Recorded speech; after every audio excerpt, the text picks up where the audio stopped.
قیامت کے دن اللہ سبحانہ و تعالیٰ کے دیدار کو اہل ایمان تسلیم کرتے ہیں، لیکن کیا اس دنیا میں اللہ سبحانہ و تعالیٰ کا دیدار ہو سکتا ہے یا نہیں؟ بہت سے لوگوں کا یہ خیال ہے کہ اس دنیا میں بھی بزرگوں کو، صوفیوں کو اللہ نظر آتا ہے، بلکہ وہ اللہ کو دیکھتے رہتے ہیں۔ کئی ایک لوگ ہیں، مثال کے طور پر علماء دیوبند کی معروف شخصیت جو ان کے ہاں شیخ القرآن، شیخ الحدیث اور ماہر مدرس کے نام سے معروف ہیں، مولانا منظور مینگل صاحب۔ آپ نے اپنے دورہ تفسیر کی کلاس میں ایک مقام پر آ کر یہ فرمایا کہ صوفی اللہ کو دیکھتے ہیں۔ مولانا یہ جو گناہ ہوتے ہیں نا، یہ گناہ بادل کی طرح ہے، اور بادل جب ہوں گے تو آسمان اور چاند آپ کو نظر نہیں آئے گا، بادل جب ہٹیں گے آسمان اور چاند جو جتنا بھی صاف ہوتا ہے، اس لیے صوفیہ کو اللہ نظر آتا ہے کہ سبحان اللہ۔ آپ نے سماعت فرمایا، منظور مینگل صاحب یہ بات کہہ رہے ہیں کہ جو جتنا صاف ہوتا ہے اسی لیے صوفیہ کو اللہ نظر آتا ہے۔ یعنی وہ یہ کہنا چاہ رہے ہیں کہ جی جو صاف ہو جاتا ہے نا تو پھر اسے اللہ نظر آتا ہے، کیونکہ صوفیہ صاف ہوتے ہیں اسی لیے صوفیہ کو اللہ نظر آتا ہے۔ اور اسی بیان میں حضرت آگے چل کر ارشاد فرماتے ہیں، جب یہ گناہ چھٹ جاتے تو براہ راست اللہ کو دیکھا جاتا ہے۔ حضرت کا کہنا ہے کہ جب یہ گناہ چھٹ جاتے ہیں، گناہ جڑ جاتے ہیں، گناہ ختم ہو جاتے ہیں، گناہوں کی عادت چھوٹ جاتی ہے، جب انسان گناہوں سے مجتنب رہتا ہے، پاک صاف منزہ ہو جاتا ہے، اللہ کی طرف رجوع لایا رہتا ہے، نیکیاں کرتا رہتا ہے، تو پھر براہ راست اللہ نظر آتا ہے۔ یہ فرمانا چاہ رہے ہیں۔ حالانکہ ان کی یہ بات نہ صرف یہ کہ قرآن مجید کے خلاف ہے، بلکہ خود انہی کے دیگر فرمودات کے بھی خلاف ہے۔ کیسے؟ آئیے اب آپ کو دکھاتے ہیں۔ مولانا صاحب سورۃ البقرہ کی تشریح کرتے ہوئے جب اس آیت پر پہنچے، سورہ بقرہ آیت نمبر 94، قل ان كانت لكم الدار الآخرة عند الله خالصة من دون الناس فتمنوا الموت ان كنتم صادقين ولن يتمنوه ابدا بما قدمت ايديهم والله عليم بالظالمين۔ اس آیت کی تشریح میں حضرت نے ایک اشعار سنائے کسی صوفی کے، فارسی اشعار، اور اس کا ترجمہ بھی کر رہے ہیں۔ سنیے حضرت کیا فرماتے ہیں۔ اس لیے ہماری تقریریں ہیں نا وہ تو بڑی اچھی ہوتی ہے کہ مسئلہ ہمارا خراب ہوتا ہے۔ اے مسئلہ سن، اب مولانا مسئلہ ہے، جو عاشق ہوتے وہ بے چین ہوتے ہیں، سمجھے؟ دوزخان جاست آل کفرارا، دوزخان جاست آل کفرارا، لیکن جاست عشق دارارا، یا بیار دوزار تاب خرم، یا بیار دوزار، یا بیار دوزار تاب خرم، یا بیار دوزود جانارا۔ خیال کر لینا، اب مزہ آئے گا آپ کو۔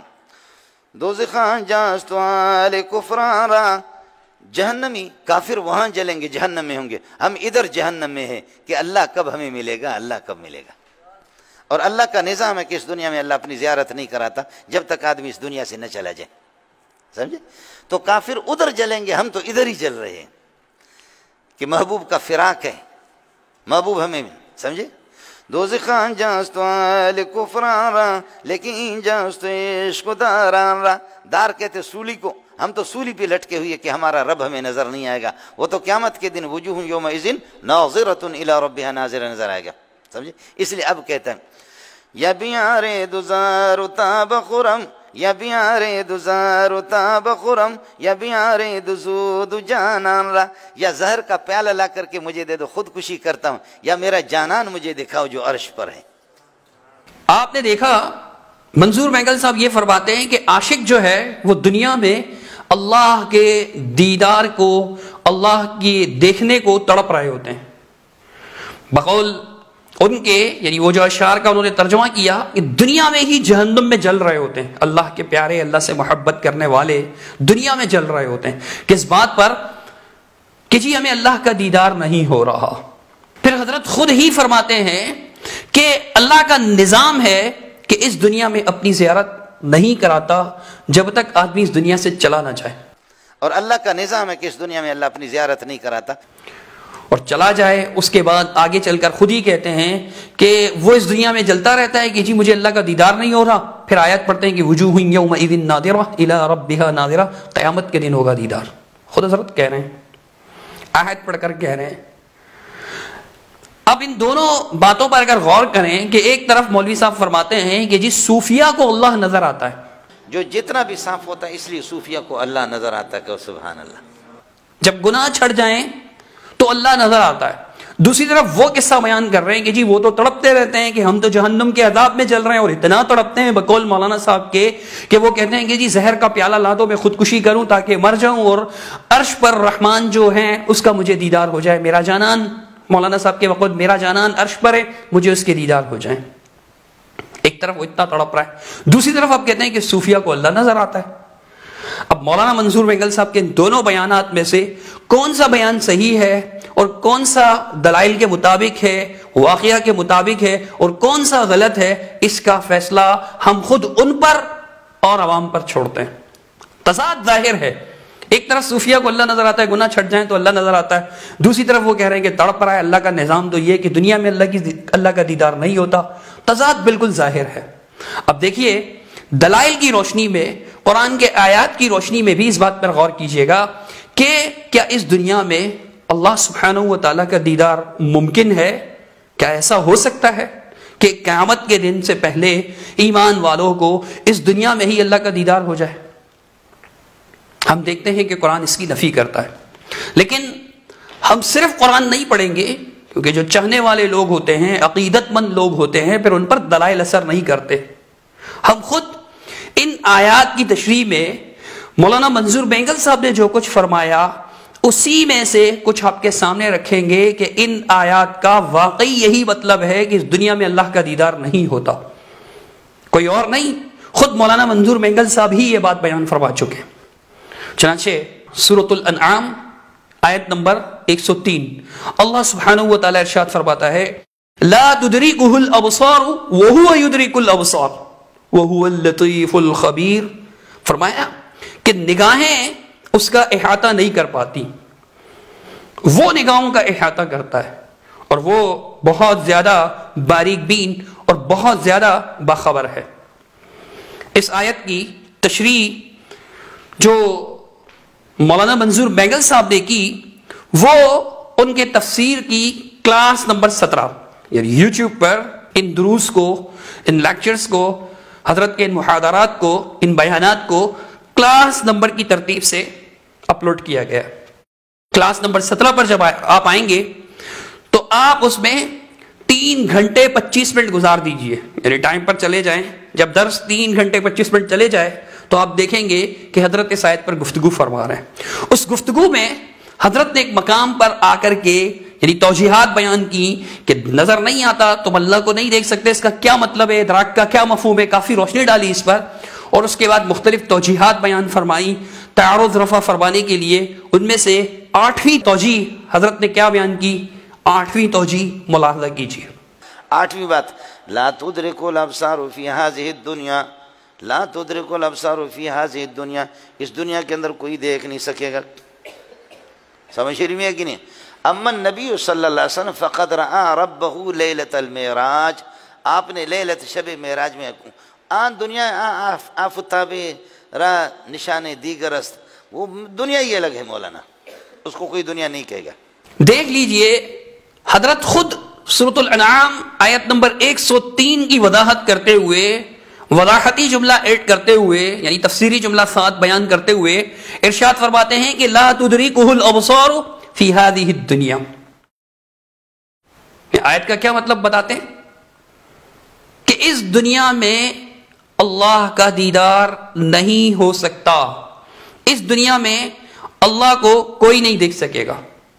پھر خود ہی فرماتے ہیں یعنی ان کا یہ بھی نظریہ ہے، چونکہ نبی کریم صلی اللہ تعالی علیہ وسلم نے معراج کی رات اللہ سبحانہ و تعالیٰ کا دیدار فرمایا، تو یہاں پھر اشکال پیدا ہوتا ہے کہ جب اس دنیا میں کوئی دیکھ ہی نہیں سکتا تو نبی علیہ الصلوۃ والسلام نے کیسے دیکھ لیا؟ حضرت اس اشکال کو دور فرماتے ہوئے حضرت ارشاد فرماتے ہیں کہ اما النبی صلی اللہ علیہ وسلم رآ ربہ لیلۃ المعراج، رہا وہ معاملہ کہ نبی علیہ الصلوۃ والسلام نے معراج کی رات اللہ تعالیٰ کو دیکھا تو وہ فرماتے ہیں وہ دنیا ہی الگ ہے، اس کو کون دنیا کہے گا؟ یعنی وہ ملائے اعلیٰ کی بات ہے. حضرت بیان فرماتے ہیں کہ وہ ملائے اعلیٰ کی بات ہے، ساتوں آسمان سے اوپر ہے، وہ یہ دنیا تھوڑا ہے، اس کو یہ دنیا کون کہے گا؟ یعنی وہ یہ دنیا نہیں ہے. اب یہ بحث فی الحال رہنے دیتے ہیں کہ واقعی اللہ سبحانہ و تعالیٰ کو دیکھا یا نہیں دیکھا معراج کی رات، لیکن مولانا کا بہرحال یہی عقیدہ ہے، اور اس عقیدہ کو بیان کرتے ہوئے بھی یہ وضاحت ضروری سمجھی کہ نبی مکرم صلی اللہ علیہ وسلم کا دیکھنا اس دنیا میں نہیں بلکہ اس دنیا کے باہر ملائے اعلیٰ پر ہوا، ساتوں آسمان سے اوپر ہوا. اگر اس دنیا میں اللہ کا دیدار ممکن ہے اور صوفیہ کو ہوتا ہے، صوفیہ براہ راست اللہ کو دیکھتے ہیں، تو پھر نبی علیہ الصلوۃ والسلام اس دنیا میں کیوں نہیں دیکھ سکے؟ جب نبی علیہ الصلوۃ والسلام کی باری آئی تو آپ نے کیوں خاص طور پر وعدے فرمانا ضروری سمجھا کہ جی وہ تو دوسری دنیا کا معاملہ ہے، ملائے اعلیٰ کا معاملہ ہے، اور ساتوں آسمان سے اوپر کا معاملہ ہے؟ خدا آپ نے وضاحت فرمائی. تو آپ کی اس وضاحت سے ہی معلوم پڑتا ہے کہ آیت کا مفہوم تو بہرحال یہی ہے کہ اس دنیا میں اللہ کا دیدار نہیں ہو سکتا. اس کے بعد مولانا صاحب نے ایک اور توجیہ بیان فرمائی، وہ توجیہ بھی سن لیجئے کہ حضرت کیا ارشاد فرماتے ہیں. باقی اماں جی فرماتی ہے کہ جو آپ سے یہ کہہ دے کہ محمد نے شب معراج میں اللہ کو دیکھا ہے تو کہتے ہیں کہ اس نے یہ کہ جھوٹ بولا. تو پہلی بات یہ کہ اماں جی کا تفرد ہے، ہماری والدہ کا تفرد ہے حضرت عائشہ کا.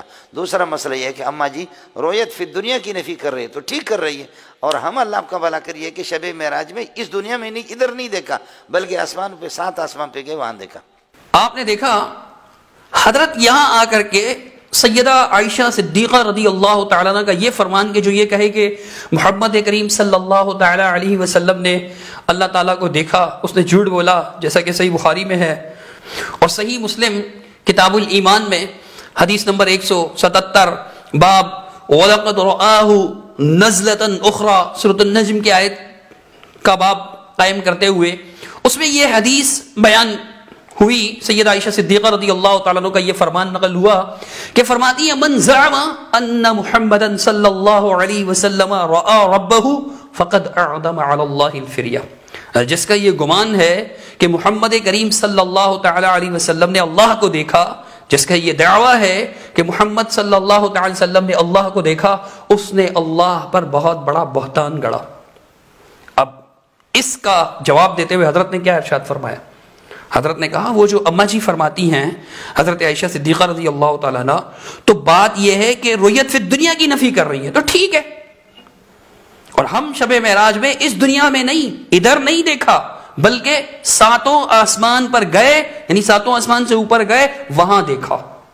دوسرا مسئلہ یہ ہے کہ اماں جی رویت فی دنیا کی نفی کر رہی ہے، تو ٹھیک کر رہی ہے، اور ہم اللہ آپ کا بھلا کریے کہ شب معراج میں اس دنیا میں نہیں، ادھر نہیں دیکھا بلکہ آسمان پہ، سات آسمان پہ گئے، وہاں دیکھا.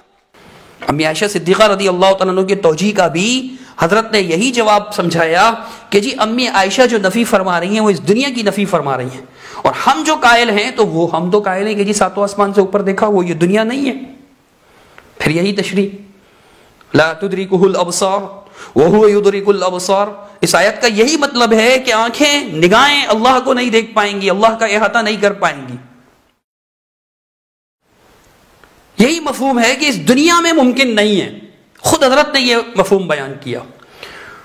ایک اور توجیہ سنیے، اس میں بھی یہی بات بیان فرما رہے ہیں. اور ایک مسئلہ صاف صاف سی ہے، صاف کہو، یہ کہو کہ آیت مخصوص من الفاظ ہے. بولو، یہ آیت مخصوص من الفاظ ہے، اس لیے کہ احادیث متواتر ہے.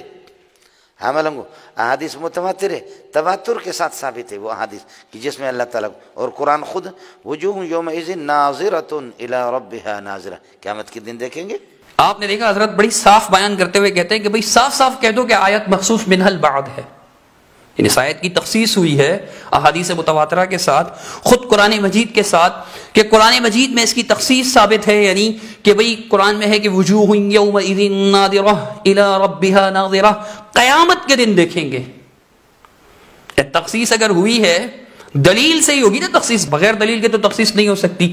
کسی بھی نص کو خاص نہیں کیا جا سکتا، عمومی جو نص ہے اس کو خاص کسی مورد پر خاص نہیں کیا جا سکتا جب تک کہ تخصیص کی دلیل نہ ہو. ہم قیامت کے دن کے قائل ہیں تو فرماتے ہیں قیامت کے دن کی تخصیص موجود ہے قرآن مجید میں. اب یہاں بھی وہی بات آ گئی کہ دنیا کی نفی ہے، قیامت کے دن کی نفی نہیں ہے۔ یہ توجیہ حضرت نے یہاں بھی بیان کی۔ یہ 3 توجیحات آپ کے سامنے ہیں۔ حضرت نے یہ جو تیسری توجیہ بیان کی، اس سے بھی یہی ثابت ہوتا ہے کہ یہ جو آیت ہے کہ لا تدرکہ الابصار وہو یدرک الابصار وہو اللطیف الخبیر، کہ نگاہیں اسے نہیں پاتی، وہ نگاہوں کو پاتا ہے اور وہ بڑا ہی باخبر اور باریک بھی ہے۔ تو یہ آیت جو ہے اس دنیا میں اللہ کے دیدار کی نفی پر بالکل نص ہے۔ خود حضرت کے بیان سے ثابت ہوتا ہے کہ شاید کا یہی مطلب ہے کہ اس دنیا میں اللہ کا دیدار نہیں ہو سکتا۔